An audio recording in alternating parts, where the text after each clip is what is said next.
My name is Kristen Gaylord. I'm Associate Curator of Photographs at the Amon Museum of American Art in Fort Worth, Texas, which is going to be a venue for the exhibition Christina Fernandez, Multiple Exposures.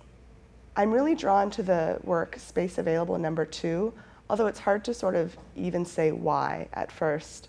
It's a really unassuming work. It seems very modest and quiet, but there are a lot of little details that drew me to it immediately. The space heater, the step stool, the towel or blanket. It's very clear that this is somehow a temporary space or a space that is not finished yet. It's precarious in some way without even really needing to know the backstory of how the work was made and when. It makes me think immediately of another California artist, Via Selmans, who did an entire painting of a space heater in her studio, because artists so often have to turn to what's immediately around them when they're making art, especially in a place like California, which for decades now has been a really expensive and difficult place for artists to work. I also really notice and like the overwhelming light coming from the window.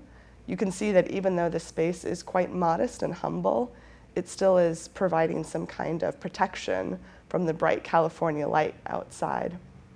This work was made at a transitional moment for Fernandez as she was moving between studio spaces. She was moving out of this one and into another.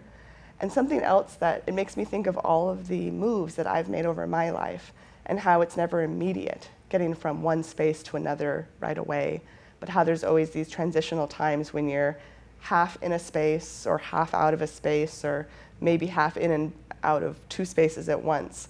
And so you need things around like a stepladder or like a blanket or a towel to wipe things or wipe your hands on, because you can't just vacate something all at once. It's a lot of work to move a life from one place to another.